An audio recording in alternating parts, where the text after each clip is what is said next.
En efecto, el año pasado en el país, sobre todo en los gobiernos regionales, se han dado unos cambios muy fuertes, sobre todo en departamentos como Junín y Loreto, ¿no? Que han sido los que han tenido los mayores niveles de inversión en esta estrategia nacional conocida como Procompite, ¿no? Nacida también el año 2009 como un mecanismo para poder mejorar la competitividad de las empresas, estimado Adolfo y Augusto, ¿no? Entonces, ¿en qué medida la voluntad política es un elemento catalizador para poder hacer la ejecución anual, ¿no? Y es una exigencia de que los gobiernos regionales, al menos,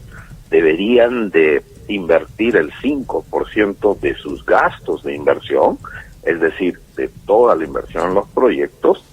Por ejemplo, si San Martín tuviese 500 millones en inversión, debería de invertirse no menos de 25 millones, ¿no? O sea, de forma anual, es decir, sí o sí es una obligación, como dicen los abogados sine qua non, de hacerlo y poder priorizar aquellas cadenas productivas, ¿no? Que puedan mejorar la competitividad del territorio, ¿no? Entonces, y generalmente en un territorio existen más de 350 cadenas productivas.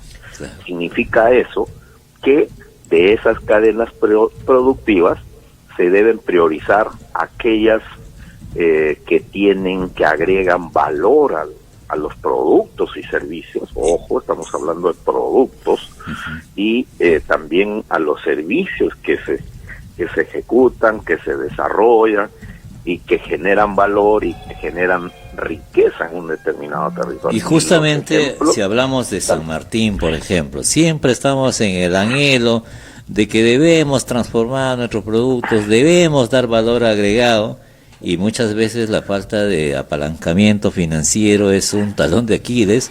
Y si usted señala que el 5% del presupuesto por cada año se debería destinar, ya tendríamos pues apoyando a ver, ya tenemos una que se ha lanzado, pero anda ahí todavía, que me parece sin terminar al 100%, y todavía no se ha lanzado una segunda convocatoria. Y usted que hace seguimiento, investigación de este tipo de cosas, ¿se puede hacer una convocatoria sin antes haber cerrado la primera, o cómo es este tema?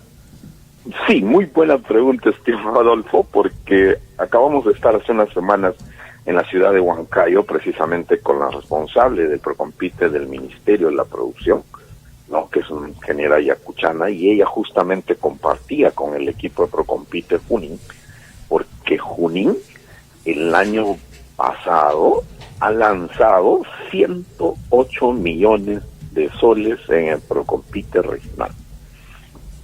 ¿Qué les parece? Sí. Y entonces, ahí la pregunta del millón era, ¿cómo es que necesitamos cerrar los planes de negocio en el siguiente año para lanzar un siguiente?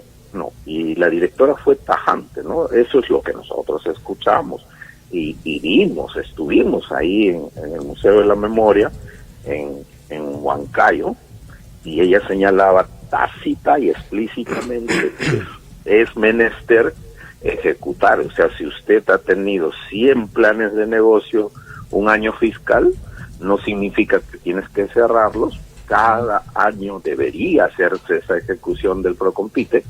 Y mire usted, según la última estadística del Ministerio de la Producción que hemos tenido acceso, el año pasado, miren, los gobiernos regionales y algunos gobiernos locales, no todos, también los gobiernos regionales, han ejecutado, más de 625 millones de soles en Procompite. Es decir, entonces, pero los gobiernos regionales el año pasado pudieron haber destinado al Procompite más de 2.100 millones de soles.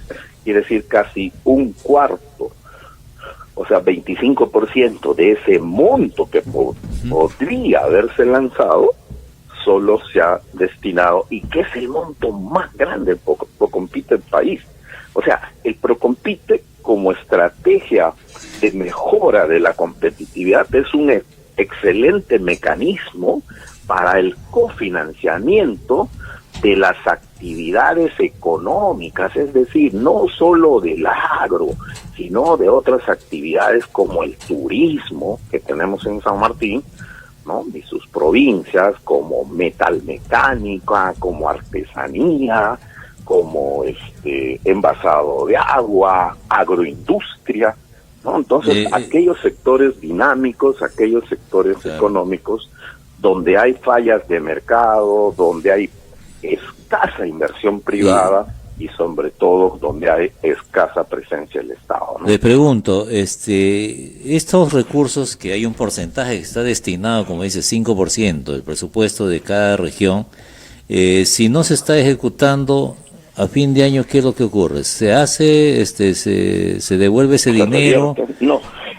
¿Cómo es la cosa? Porque te pregunto, porque de verdad que tiene que quedarnos claro, porque si dice 600 millones frente a 2.000 o 2.500 y que que se dejan de ejecutar, ¿qué es lo que pasa ahí? ¿De quién en realidad no tenemos planes, o en el equipo de gestión de cada gobierno regional no se está viendo estos aspectos como para poder aprovechar y inyectar esos recursos para, como dice usted, tener pues crecimiento en sectores estratégicos, no solamente en el agro?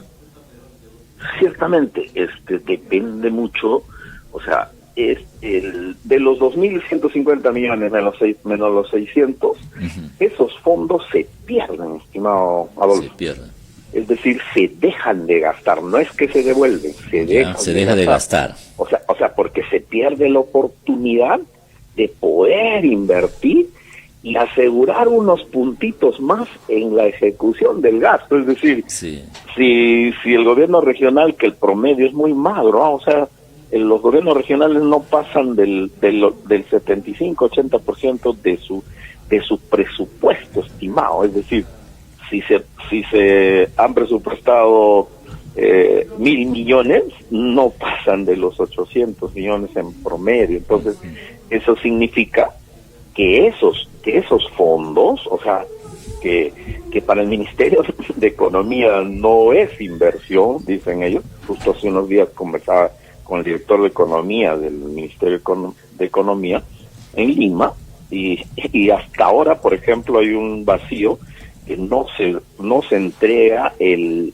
reglamento del Procompite, el nuevo reglamento, porque hay una nueva ley desde el 2022 que podría permitir. ¿Se imagina usted, Adolfo y Augusto, que en San Martín, por ejemplo, se podría invertir 30, 40 millones tranquilamente del presupuesto? Estaba revisando el presupuesto y que, de hecho, esperemos que ya pronto la Gerencia de Desarrollo Económico, el gobierno regional de San Martín pueda tener, y entendemos que ya están en ese camino, y ya también se tiene el nuevo plan de desarrollo regional concertado al 2040, ¿no? Entonces, que tenga esa visión, y eso es lo que necesitamos, o sea, trabajar aquellos proyectos estratégicos del territorio.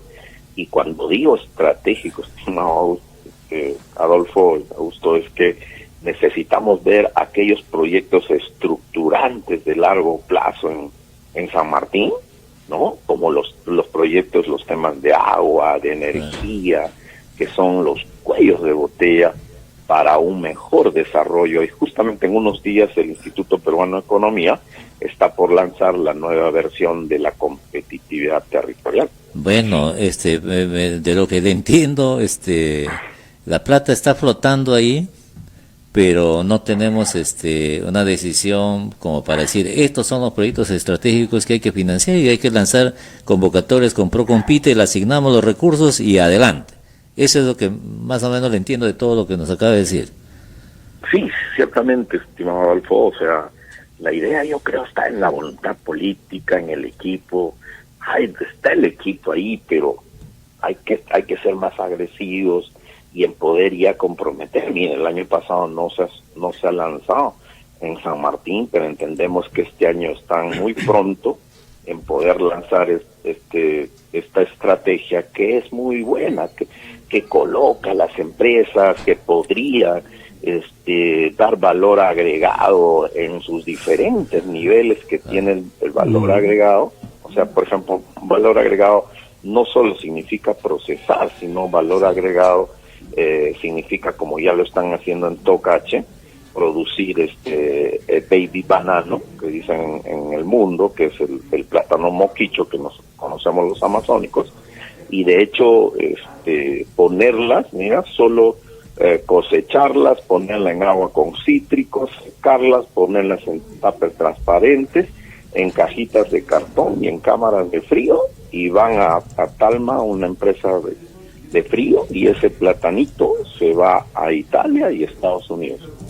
Ya lo están haciendo en el corredor Tocache-Tingo María, una empresa extranjera muy buena que ya está exportando baby banano para el mundo, ¿no? Y eso es el camino que habrá que seguir en todo caso, y ojalá que los que dirigen la región, los que ven estos aspectos puedan darle una mirada, enfocar este tipo de decisiones como para poder implementar y aprovechar estos recursos, y de esa manera también ir mejorando nuestra competitividad que tanto hablamos, y que lamentablemente nos relega pues de la tabla, de media tabla hacia abajo. Estamos lejos todavía de una situación mucho mejor, y ojalá que con este tipo de aportes de profesionales como usted se pueda tomar en cuenta para ir viendo cómo mejoramos, porque si están ahí los recursos, hay que ver nomás la forma, las estrategias, cómo los proyectos, y de esa manera podamos lograr estas cosas. Economista Denis Pereira, le agradecemos como siempre por esta comunicación que de vez en cuando tenemos aquí en Radio Tropical de Tarapoto. Le dejamos en todo caso para un mensaje final a nuestros oyentes y televidentes.